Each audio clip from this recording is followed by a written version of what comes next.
हाय। Aloe vera एक ऐसा medicinal plant है जो कॉस्मेटिक इंडस्ट्री में बहुत ज़्यादा यूज होता है।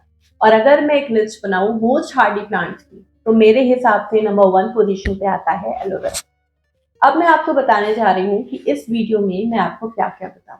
नंबर 1, एलोवेरा को घना बनाने की टिप्स। नंबर 2, मुझे एक एलोवेरा पड़ा मिला था जो काफी स्ट्रेस में था, किसी ने फेंक दिया था। वो मैं घर लेके आई, मैंने उसको रिकवर करने की पूरी कोशिश की और अब वो बहुत हेल्दी हो गया है। तो कैसे किया, क्या किया, वो भी मैं आपको इस वीडियो में बताऊंगी। नंबर 3, एलोवेरा के जो बेबी प्लांट्स हैं उनको पप्स कहते हैं। तो इन पप्स को किस तरीके से लगाना चाहिए कि ये सक्सेसफुली लग जाए। होता क्या है, जब हम पप्स लगाते हैं तो कभी कभी तो ये खराब हो जाते हैं, गल जाते हैं। कभी कभी क्या होता है, हम पप्स लगा देते हैं लेकिन इसमें कोई भी ग्रोथ नहीं शो होती, ना ये खराब होते ना ये बढ़ते हैं। तो ऐसा क्यों होता है और किस तरीके से लगाना चाहिए, ये सारा मैं आपको बताऊंगी इस वीडियो। मैं आपसे लाइक, सब्सक्राइब या शेयर करने के लिए नहीं बोल रही हूँ, मैं आपसे बस रिक्वेस्ट कर रही हूँ कि इस वीडियो को एंड तक देखिएगा, ये वीडियो बहुत इंपॉर्टेंट है। तो लेट्स स्टार्ट।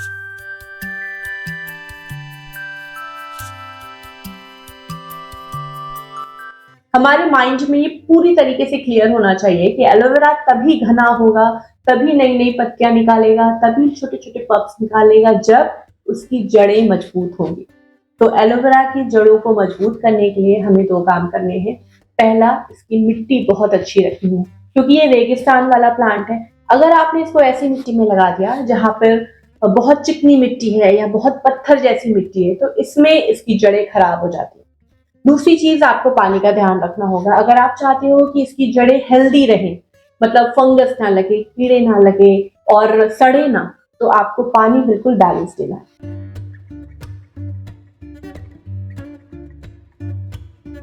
मिट्टी कैसे बनानी है वो मैं आपको इस वीडियो में बताऊंगी। अगर आप चाहते हैं कि आपका एलोवेरा काफी घना हो, तो आपको सबसे इंपॉर्टेंट चीज करनी है, इसको इग्नोर करना है। सनलाइट परफेक्ट है, पानी परफेक्ट है, मिट्टी परफेक्ट है। आपने एक बार पप्स लगाए, पानी दिया और इसको इग्नोर करिए। अगर आप बार बार इसको देखेंगे, परेशान होंगे, फिर कोई खाद दे रहे, फिर जगह चेंज कर रहे, रिपॉटिंग कर रहे, तो इसमें ये प्लांट ना ही सेट होगा और ना ही ये ग्रो करेगा। तो अगर आप चाहें तो एक बार पप्स लगाने के बाद इसकी फोटो ले लीजिए और 1 महीने बाद देखिएगा कि क्या रिजल्ट है। इग्नोर करना बहुत जरूरी है। अगर आप एक एलोवेरा से बहुत सारे एलोवेरा बनाना चाहते हो, तो आपको इसे एक चौड़े पॉट में रखना होगा। इसको गहराई ज्यादा नहीं चाहिए, 6 इंच का पॉट मोर देन सफिशिएंट है, लेकिन इसके पॉट में चौड़ाई अच्छी होनी चाहिए। जैसे आप इसको एक टब में लगा लो या किसी रेक्टेंगुलर पॉट में लगा दो। जितना ज्यादा एरिया मिलेगा ना इसकी जड़ों को, ये उतने ज्यादा बेबी प्लांट्स निकालेगा। आप एक बार इसको टब में लगा के तो देखो, देखो कैसे जंगल बनता है। आप एलोवेरा को ब्राइट लाइट एरिया में रख सकते हो, घर के अंदर रख सकते हो। बहुत से लोग इसको स्टडी डेस्क पे रखते हैं, ऑफिस में रखते हैं। ये सरवाइव करता है ब्राइट लाइट एरिया में, रोशनी में, लेकिन ये इतनी अच्छी ग्रोथ नहीं करेगा। तो अगर आप चाहते हो कि आपका एलोवेरा बहुत अच्छे से बढ़े, बहुत तेजी से बढ़े, तो आपको इसको डायरेक्ट सनलाइट में रखना होगा। जितनी ज्यादा धूप दे सकते हो आप, 2 घंटे, 4 घंटे, 6 घंटे, जितनी धूप दे सकते हो आप दे दो। अगर बहुत ज्यादा टेम्परेचर है, धूप झुलसने वाली है, तब तो आपको इसको कवर करना पड़ेगा। लेकिन वैसे जितनी ज्यादा धूप देंगे उतना अच्छा। एक टिप जो मैंने खुद ऑब्जर्व की है, ये मेरा अपना ऑब्जर्वेशन है, एलोवेरा पूरे साल इतना नहीं बढ़ता है जितना ये सितंबर एंड से लेके नवंबर एंड तक बढ़ता है, जितना ये ऑटम में बढ़ता है। तो आप पूरे साल कितनी भी केयर कर लो, लेकिन सितंबर के पहले ही आप इसमें खाद दे दो, आप इसका पॉट सही कर दो, आप इसकी मिट्टी सही कर दो। अगर आपको रिपॉट करना है तो रिपॉट कर दो, क्योंकि सितंबर से लेके नवंबर तक आप देखोगे कि ये बहुत तेजी से ग्रो कर रहा है। तो ये तरीके अगर आप अपनाएंगे तो आपका एलोवेरा बहुत तेजी से घना हो जाएगा। अब मैं आपको बताती हूँ कि इसकी मिट्टी कैसे तैयार करते हैं। वैसे तो एलोवेरा बहुत ईजिली किसी भी मिट्टी में ग्रो हो जाता है, लेकिन अगर आपके यहाँ पे चिकनी मिट्टी है, मतलब आप मिट्टी में पानी डाल रहे हो, 2 बार, 3 बार, 4 बार डाला और उसके बाद मिट्टी पत्थर बन गई, चिकनी हो गई, तो उसमें एलोवेरा अच्छे से ग्रो नहीं करता है, क्योंकि एलोवेरा एक रेगिस्तान वाला पौधा है। तो आपको एक मिट्टी का मिक्सचर तैयार करना पड़ेगा। वो कैसे किया जाएगा मैं आपको बताती हूँ। आपके एरिया में जो भी मिट्टी है, लाल है, काली है, भूरी है, जो भी मिट्टी है, आप उसको ले लो और अच्छे से साफ कर लो। मैं मिट्टी लेकर उसको एक बार छान लेती हूँ। जितनी आपने मिट्टी ली है उसका 1/3 भाग आपको सैंड लेनी है। जो कंस्ट्रक्शन में सैंड यूज होती है वो वाली सैंड लेनी है जो ग्रे कलर की होती है।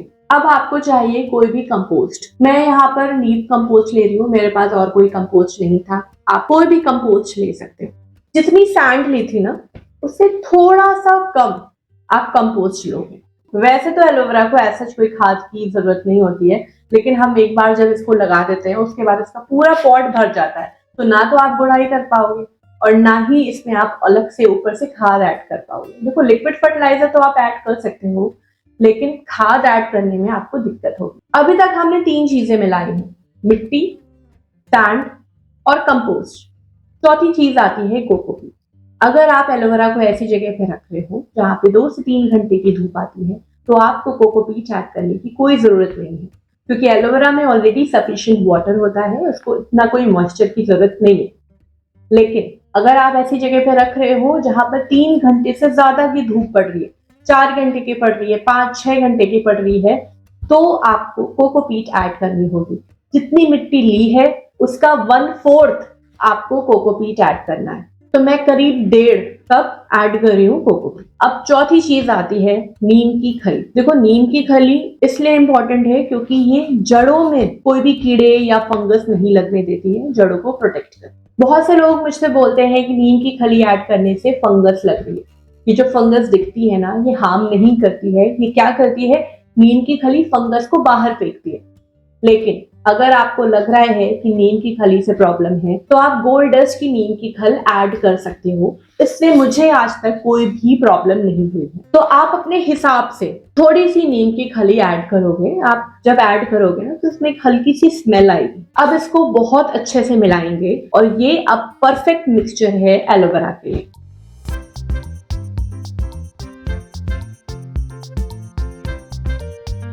आप अगर इसको इस तरीके से हाथ में बांधोगे ना तो ये खुल जाएगी। अगर ये खुल रही है तो परफेक्ट है। अब इस मिट्टी में आप पानी डालो, 1 बार, 2 बार, 3 बार, 10 बार, जितनी बार भी डालो, ये मिट्टी ऐसे ही भुरभुरी बनी रहेगी। ये पॉट में लाई हूँ एलोवेरा को लगाने के लिए। इसमें मैं जो एलोवेरा मुझे रिकवर करना है वो भी करूंगी और साथ में इसमें मैं कुछ पप्स लगा के भी दिखाऊंगी और मैं आपको इसका रिजल्ट भी दिखाऊंगी। मुझे ऐसा लग रहा है ये एलोवेरा स्ट्रेस में था और फिर किसी ने फेंक दिया और ये काफी टाइम तक ऐसे ही पड़ा हुआ है। इसकी पत्तियां काफी सूख गई हैं, पीली पड़ रही हैं, पत्तियों में ब्लैक ब्लैक स्पॉट पड़ रहे हैं। ये प्लांट काफी स्ट्रेस में है। अगर आप कहीं से एलोवेरा का पौधा लेके आ रहे हो या पप उखाड़ के ला रहे हो तो 6 से 7 दिन तक आप उसको एज इट इज यूं ही रख सकते हो, कोई दिक्कत नहीं है। मतलब उसको पानी में भिगोने की या जड़ों को मिट्टी से कवर करने की कोई जरूरत नहीं है। 7 दिन तक ये आराम से सरवाइव करेगा। लेकिन अगर ज्यादा दिन हो गए हैं, लाइक 10 दिन, 12 दिन हो गए हैं और बहुत ज्यादा गर्मी पड़ रही है, तो इसको थोड़ी सी दिक्कत हो सकती है। ये एलोवेरा जो मैं लेके आई हूँ, मुझे ऐसा लग रहा है कि ये काफी लंबे टाइम तक इसको पानी नहीं मिला है, इस वजह से इसकी पत्तियां सूख गई हैं। मैं ये सारी बेकार पत्तियां हटा रही हूँ, ये बहुत जरूरी है। मैं नहीं चाहती हूँ कि एलोवेरा अपनी जितनी भी एनर्जी है वो इन पत्तियों को रिकवर करने में लगे। मैं चाहती हूँ कि वो नई नई पत्ती निकाले।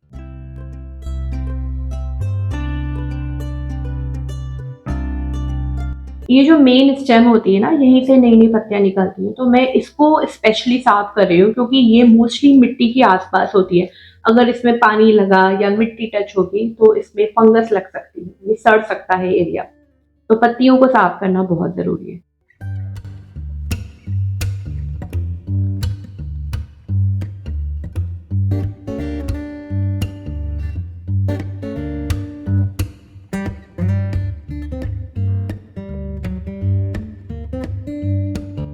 इसकी गहराई 6 इंच है और चौड़ाई लगभग 14 इंच है।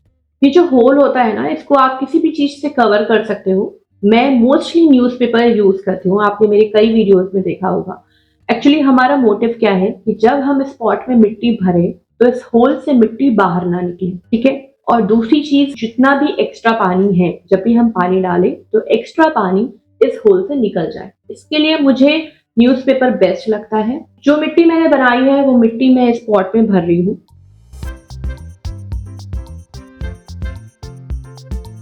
और मिट्टी में मैं पहले तो पानी डालूंगी क्योंकि मैं चाहती हूँ कि मिट्टी पहले थोड़ा बैठ जाए, थोड़ा सेट हो जाए। मैं इस एलोवेरा को एक कॉर्नर पे लगा रही हूँ और मैं कोशिश कर रही हूँ कि इसको थोड़ा सा तिरछा लगाऊं। तिरछा मैं इसलिए लगा रही हूँ क्योंकि अगर मैंने इसको सीधा सीधा लगाया तो ये पॉट इस एलोवेरा से पूरी तरीके से भर जाए, और मैं चाहती हूँ कि इस पॉट में और भी पप्स आए। और एक चीज और है, अगर हम इसको थोड़ा सा तिरछा करके लगाएंगे तो जो रूट्स है ना उनसे ज्यादा पप्स निकलेंगे, इसलिए मेन प्लांट को आप हल्का सा तिरछा रखना। ये एक बहुत ही इंपॉर्टेंट टिप है, आप याद रखना। अगर आप चाहते हो कि मदर प्लांट से बहुत सारे पप निकले तो इसको हल्का सा तिरछा रखना, हल्का सा टिल्ट करके रखना। मैं इसको फिर से मिट्टी से कवर कर रही हूँ।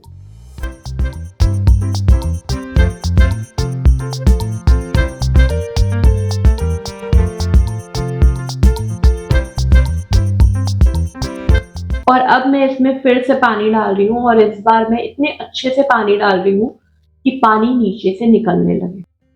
और इसमें अब मैं एक छोटा सा पप लगा रही हूँ, एक छोटा सा होल करेंगे और इसमें पप लगा देंगे। देखो, अगर आप कोई भी प्लांट को रीपॉट करते हो, जैसे तुलसी जी को कर रहे हो या बैगन को कर रहे हो, टमाटर मिर्ची किसी को भी कर रहे हो, तो आप मिट्टी में उसका पौधा लगाने के बाद ऊपर से पानी दे सकते हो, कोई प्रॉब्लम नहीं।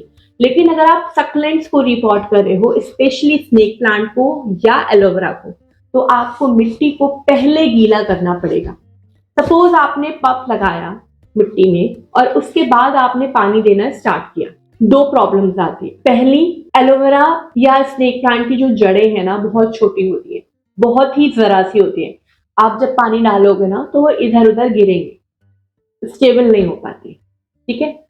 दूसरी प्रॉब्लम क्या आती है, जब आप पानी डालते हैं पहली बार, तो तब तक पानी डालते हैं ना जब तक होल से ना निकले।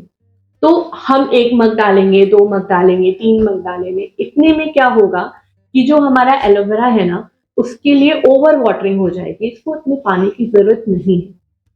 तो पहले पानी डाल लेंगे, मिट्टी को सेट कर देंगे, उसके बाद पप लगाएंगे और उसके बाद पानी नहीं देंगे क्योंकि मिट्टी ऑलरेडी गीली है। अब मैं आपको दिखाती हूँ कि पप को निकालने का तरीका क्या है। मेरे इस हैंगिंग पॉट में मैंने एक एलोवेरा का पप लगाया था, वो बड़ा हुआ और उसने 2 छोटे छोटे पप और निकाल दिए। तो मैं ये पप्स निकाल के दिखाती हूँ। देखो, जब आप पप लेने जाओगे ना तो पहली चीज तो ध्यान रखना कि जो एलोवेरा का जो मदर प्लांट है ना वो थोड़ा सा हेल्दी होना चाहिए। जब भी हम पप निकालेंगे, ऊपर से प्लांट को उखाड़ने की कोशिश नहीं करेंगे। हमें नहीं पता कि मिट्टी कितनी टाइट है, हो सकता है जड़ नीचे रह जाए और पत्तियां ऊपर आ जाए। किसी भी टूल की मदद से आप धीरे धीरे जड़ के साथ को उखाड़ने की कोशिश करोगे। बहुत चांसेस हैं कि एलोवेरा का जो मदर प्लांट है उससे इसकी जड़ें जुड़ी होंगी, बट वो निकल जाएंगी इजीली। अगर इस पूरे प्रोसेस में कहीं भी अगर जड़ टूट भी जाती है तो कोई बात नहीं, ये अपने आप लग जाएगा। ये पत्तियों से भी ग्रो होता है, तो आप हिम्मत मत हारना, इसको लगाने की पूरी कोशिश कर। तो ये 2 पप्स मैंने निकाल दिए हैं, मैं उसको जो सर्किल वाला पॉट है उसमें लगाऊंगी। लेकिन इसके पहले यहाँ पर स्पेस हो गई है, एयर गैप आ रहा है, तो यहाँ पर मैं मिट्टी से भर रही हूँ।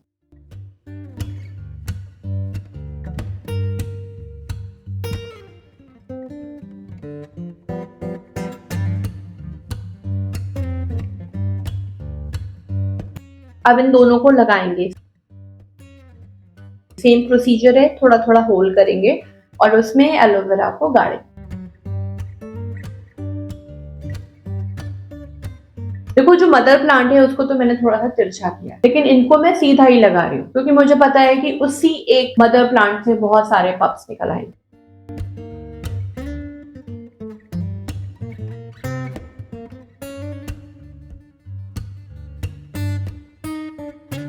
जब भी आप इसको लगाओगे ना तो कोशिश करना कि जो लीव्स हैं वो नीचे गीली मिट्टी में टच ना हो, वरना वो सड़ने लग जाती है। तो मैं ऊपर से थोड़ी सी ना सूखी मिट्टी डाल के इनको सेट कर दे रही हूँ।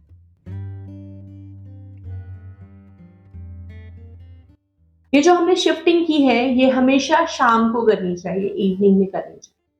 शिफ्टिंग के बाद इस पॉट को आपको ऐसी जगह पे रखना है जहां पर रोशनी आती हो मगर सीधी धूप ना पड़े। काल कोठरी में नहीं रखना है, अंधेरे में नहीं रखना है, रोशनी वाली जगह पे रखना है।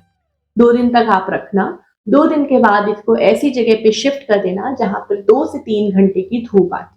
अगर आपको लग रहा है कि ये स्ट्रेस में आ गया है तो इसको 2-3 दिन और शेड में रखिए, उसके बाद आप धूप में शिफ्ट कर सकते। 2 महीने बाद का रिजल्ट, कुछ नए नए पप्स निकल आए हैं इसमें।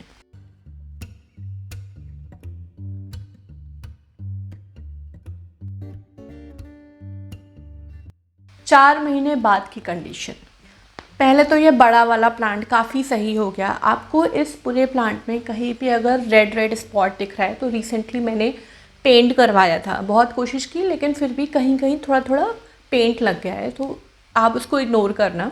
और अब देखो आप कितने सारे पप्स आ गए हैं। मैंने कौन से 3 लगाए थे समझ में नहीं आ रहा है, एक तो शायद एक बड़ा वाला है, बाकी पता नहीं चल रहा है। और पूरा पॉट भर गया है छोटे छोटे एलोवेरा से।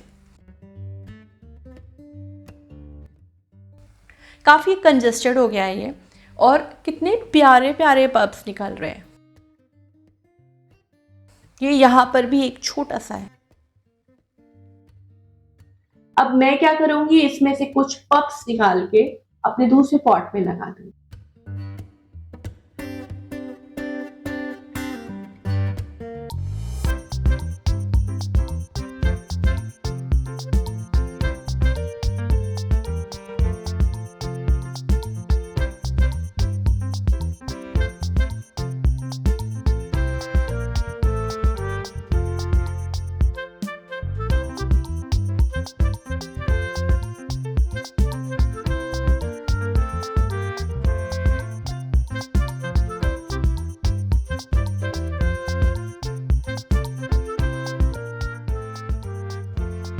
एलोवेरा की केयर कैसे करनी चाहिए, कौन सी खाद, कितना पानी, कितनी सनलाइट, कैसे प्रूनिंग वगैरह, हर चीज के लिए मैंने एक वीडियो बनाया है। और उसमें मैंने ये भी बताया है कि एलोवेरा की क्या क्या प्रॉब्लम्स आती हैं।